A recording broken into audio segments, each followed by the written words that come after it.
Bonjour à tous et bienvenue dans cette nouvelle vidéo. Les plus anciens d'entre vous reconnaîtront ce magnifique plan de travail qui a servi pour mes tout premiers montages. Voilà, on est de retour ici, parce que je n'ai plus de place ailleurs. Je viens de passer quelques semaines sur des réparations qui étaient relativement complexes et qui m'ont demandé beaucoup de temps. C'est usant, c'est usant. Par contre, c'était passionnant. Donc du coup, aujourd'hui, on est jeudi. J'ai pas envie de me prendre la tête de la journée, mais j'ai quand même envie de faire une vidéo. Donc, on va s'attaquer à un Amiga 500, révision 6A, qui fonctionne, mais il va falloir faire une petite restauration dessus. Alors, je vous ramène un petit peu à la vidéo, encore une fois, qui se trouve là, qui était sur l'Amiga 500 est un tracteur, parce que quand j'ai fait la vidéo sur Facebook, j'ai des mecs qui m'avaient envoyé des messages en me disant « Ouais, vas-y, tu cherches à faire du buzz, t'as pris un Amiga, tu l'as roulé dans la boue, tu l'as sali toi-même, c'est du mytho, tout chantier. » Bon, c'était un Amiga que j'avais récupéré après le retrait d'une couverture d'un toit dont toute la merde était tombée dessus et avait séché pendant quelques jours. Donc, voilà. Bon, bref. J'ai récupéré celui-ci la semaine dernière. Là. Alors dans le genre crade, on fait plutôt pas mal. Il y a de la poussière. Il est blindé de crottes d'oiseaux. Voilà, donc c'est du caca d'hirondelle précisément, puisqu'il était dans un garage sous un nid d'hirondelle. Donc on peut voir qu'il y en a absolument partout. Si on regarde, hein, on voit que ça a coulé vraiment partout. Bon, ça c'est vraiment pas méchant. Ce qu'il faut savoir, c'est que la fiente d'oiseau, c'est acide, c'est extrêmement acide. On le voit notamment, je crois que c'est sur les statues de bronze, où il peut y avoir directement des oxydations qui se font, mais ça, encore une fois, c'est avec la fiente de pigeon. Alors j'espère que celle d'hirondelle n'a pas le même effet, puisque là, on a un gros caca sur une touche. J'espère que ça n'aura pas mangé le lettrage. Pour ce qui concerne l'intérieur, donc pour les besoins de la vidéo, j'ai déjà retiré les vis et le blindage. Hop. Un grand merci au monsieur qui est venu me vendre son lot d'Amiga cette semaine. Donc j'ai récupéré un 500, donc celui-ci, un 500 révision 6A. Un 500 Plus qui est en panne. Alors ce qui est malheureux, c'est qu'en fait c'était un 500 Plus avec de l'acide qui avait coulé au niveau de la batterie. J'ai tout désoxydé, j'ai tout nettoyé, tout bien, et depuis il ne démarre plus.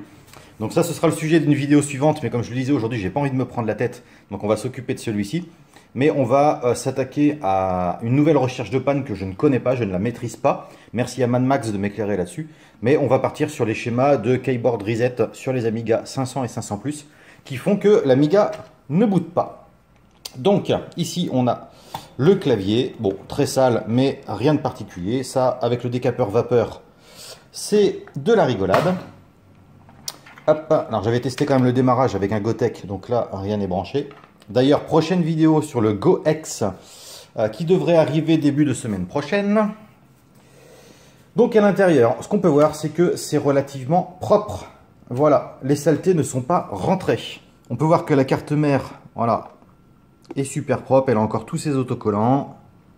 C'est une révision 6A, bien évidemment. Je précise aussi que quand je l'ai reçu, il avait encore ses deux étiquettes de garantie, donc il n'avait jamais été ouvert. Donc ça, c'est super cool. Et donc avec, j'ai une extension mémoire. Voilà, qui avait une pile, donc elle a coulé. Alors, je sais pas, soit je le remonte intégralement d'origine, mais je lui fais quand même le hack avec l'interrupteur pour choisir d'avoir un MO de chip ou 512 de chip et 512 de slow. On verra comment ça se passe, puisque ça, c'est un Amiga que je ne vais peut-être pas garder. Je vais voir, j'ai toujours du mal à me séparer de mes machines. Mais en attendant, je vais le restaurer intégralement et on verra après ce que j'en fais. Mais si vous cherchez un Amiga 500, il y en aura sans doute un entièrement révisé, restauré à vendre. Bien évidemment, dans le cours de la vidéo, on s'attaquera au lecteur de disquette. Donc nettoyage, graissage et entretien de base. Donc là, on est parti pour un très gros démontage. Et on va s'occuper de décaper toutes ces crottes d'oiseaux.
Just try to fake it as we all can do as we kill what is inside.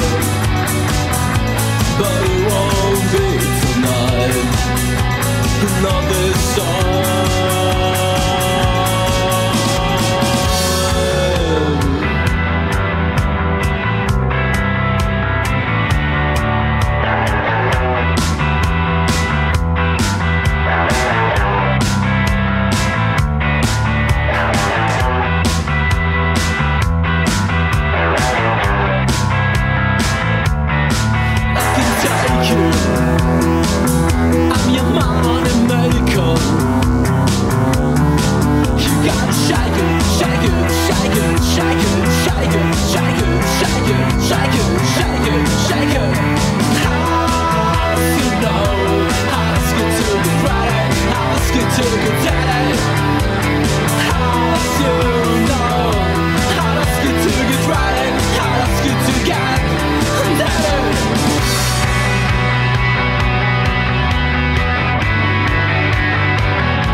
Tac, tac, tac, tac, tac, tac, tac, et tac.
Bien, cette vidéo est terminée. J'espère qu'elle vous aura plu. Elle a été très longue à tourner. J'ai commencé à 9 h ce matin et il est 10 h moins 20. Donc c'était très très long. Là, j'ai absolument pas encore fini le montage. Donc là, je finirai dès que j'aurai enregistré ça. En tout cas, ça me fait plaisir de retourner une vidéo un peu à l'ancienne, avec du nettoyage, du rythme, de la musique, des accélérations. J'ai trouvé ça plutôt cool. Donc l'Amiga maintenant est absolument parfaitement propre et entièrement restauré. Le seul problème, c'est qu'en fait, le lecteur de disquette a rendu l'âme quelques minutes avant que je fasse le test. Je sais pas pourquoi, en fait, il marchait très bien. J'ai fait plusieurs parties de ce jeu qui ressemble à Parasol Star Island. J'ai oublié le nom. Bref, je fatigue. Donc en fait, j'étais en train de jouer. J'ai voulu redémarrer, j'ai préparé ma vidéo. Je l'ai mis en marche et là, impossible de lire la disquette. Donc pour le test, j'ai mis l'autre lecteur de disquette à l'intérieur. Ça a marché, mais bon, du coup, le lecteur a rendu l'âme. Voilà, donc c'est la fin de cette vidéo. J'espère qu'elle vous aura plu. J'espère que le format aussi vous aura plu. Je vous dis à samedi après-midi. Donc le live ne sera pas à 11 h, mais à 14 h, puisque ce sera le live réponse FAQ, tout chantier. Donc le fait de le faire à 14 h me donne moins de limites dans le temps pour l'après-midi. Et du coup, vous n'êtes pas obligé de couper pour aller manger. Voilà, donc je vous remercie d'avoir regardé cette vidéo et je vous dis à très bientôt.